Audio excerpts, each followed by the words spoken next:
Good morning. We are glad you're watching Morning Express this 7th of February, Friday. It is 6:35 a.m. Want to get into our press review, and we begin with the Standard newspaper.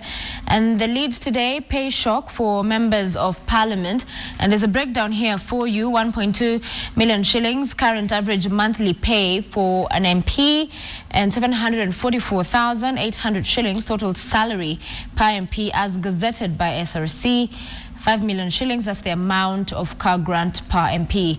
So all 416 MPs risk being required to refund excess money paid over and above the initial salary set by the SRC following Wednesday's High Court ruling. And you can get more details of that report on page 3 of the Standard today. Also on the front page, aspirants for ODM party post trade accusations. So you have the rival candidates for ODM leadership positions shared a platform apparently to diffuse the feuds rocking the party, as another aspirant withdrew, alleging the party polls are a sham. But the meeting with the section of delegates in Nairobi saw the aspirants engage in a war of words that underlined the rifts created by heated campaigns ahead of the February 28th party polls. And also on the front page, story that's highlighted there: LSK elections that were held yesterday.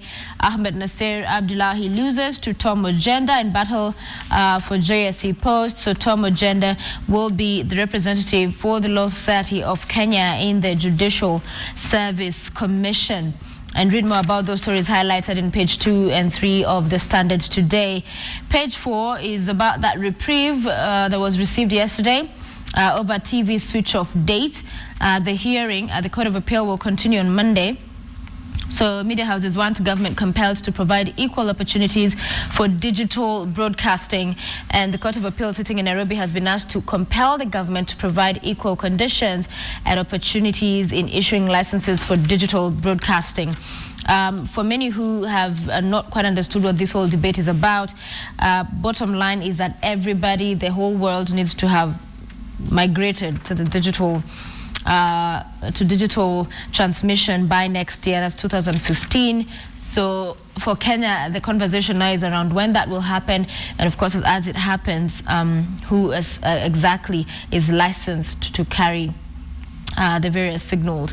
At only one NSSF bosses charged is a story that you will find on page 6. The Kotu boss accuses them of abuse of office over the 5 billion shillings Stasia project, as they didn't get approval of board. That is what he is alleging. And of course, it is 102 Musa Mosque suspects likely to face terror robbery charges today. That's the Masjid Musa. Experts warn that most of them could be jailed for 33 years if found guilty under the new anti-terror law. So there is that law that is now in place to ensure that there are stricter measures put in place to check the security of the country. And read more about what transpired in the LSK. Mutua retains LSK top seat. Ahmed Nasser is out. So the hotly contested race saw Ojenda become new JSC representative. All right, back page of the Standard today is fever pitch and truth. That is true versus reality check. So truth, in true, is in the headline home fever pitch. You look at the headline, then you'll see what it is I'm talking about. There you go. All guns drawn as Kenya take on world's top sides in Wellington Sevens. And the opposition, Samoa, Australia and Tonga in the group stages, have sharpened their claws in what is shaping up to be an epic battle between some of the best known names in the rugby world. And of course, the extra pullout is inside the Standard, and today it is headlined by building on new technology, how important technology has become, especially in modern day Kenya. So how to cut construction costs using cheaper building methods is what you can read about in the extra pullout inside the Standard this Friday. And also inside, you'll find pictures worth 1,000 words. Yes, there's that pictorial for you as well. And a story on page 6 is CAP that lets you harness solar energy. So if you want to be walking and harnessing energy in this Nairobi crazy heat or wherever it is you are, there is a CAP that can allow you to do that. Wonder what you do with the heat and the electricity after you've been able to harness it. Anyway, the energy. Also, shopping may be good for your health. Oh yeah, I know that is good for my health. Page 7 tells you about how that works out. Daily Nation, the headline, Rao rocks plan for Paul Crimes Court. And the judiciary here is proposing that investigators and prosecutor for the International Crimes Division be independent, which DPP says is unconstitutional. So officials attending the retreat behind closed doors to resolve the dispute have been, of course, discussing this. It has been center stage. The headline picture there in the Standard is Eric Mutua, who was seeking re-election and did, in fact, win yesterday's LSK elections. He continues to be the Law Society of Kenya chairman. Also on the front page of Daily Nation, prisoners at Committee linked to kidnapping. Inmates of at Committee prison have been linked to some of the kidnappings reported in Nairobi and its environs, and prison warders are also on the spot after searchers found hundreds of mobile phones which inmates have been using to coordinate their crimes. And on page 6 is a story about Ministry to probe Form 1 selection. Kaimeni acts after parents and leaders protest against admission. There has been a lot of stories in regards to that in the last several days, and he is reacting, and find out what he's saying on page 6. Key talks called off over chaos is a story on page 2, but on page 3 of the Daily Nation, white top athletes are setting base in Iten. Yeah, so that's where they're opting to go to prep for their various races. And demand for accommodation is overwhelming as professional athletes seek to train with Kenya's finest. Iten's enviable unofficial tag as the distance running capital of the world has received an unprecedented endorsement, and with Great Britain picking the town as a training base for its elite and upcoming athletes. And more details are there for you. Page 6 talks about police link inmates to kidnapping wave, and that is story that is continuing from the front page of the Daily Nation. The back page talks about Atwoli pushes for a review of the NSSF law. The Kotu boss does want that law reviewed, and the trade unionist wants loopholes in act addressed to protect workers' savings.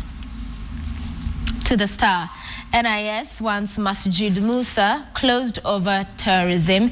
So court releases 21 boys, detains others as well, and details of that story are on page 6.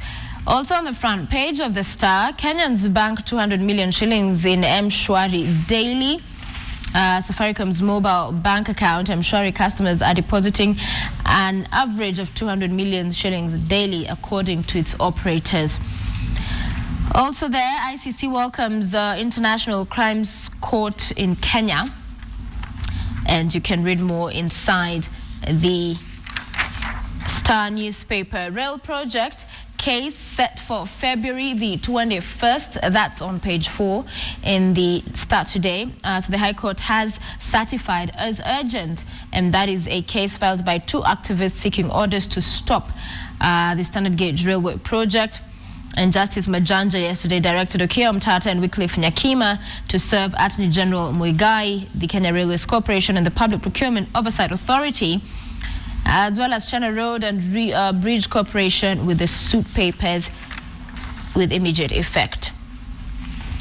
And the details of what NIS is warning, they is saying about the mosque. They want the mosque in Mombasa, that's the Masjid Musa, to close over terrorism. It is not the first time we've seen controversy around that particular mosque, and so although as the NIS proposes that, we have heard analysts claim the closure of the mosque is not quite solving the problem. It will just be transferring it perhaps to other mosques in the county, but we'll wait to see what happens and transpires, and as far as that is concerned. Finally, the People this Friday headline, Committee SIM cards cartel smashed. So SIMs of SIN And Block D prisoners serving life sentences use human waste to preempt thorough search that uncovers scores of mobile phones and 2,144 SIM cards. But warders contain the situation and confiscate the contraband. Also inside The People newspaper today, Mutua back as Ojenda trounces Ahmed Nasir in the LSK elections, and Bensouda's beef, that is the status conference to hear claims Kenya has declined to cooperate with ICC. Details of that story are on page 2 of The People newspaper. And inside, the government, through Ministry of Interior and Coordination of National Government, has put up a notice there which you can read more about. And that, as of what time is it now? 6:46 a.m. is a look at how the dailies are looking this morning.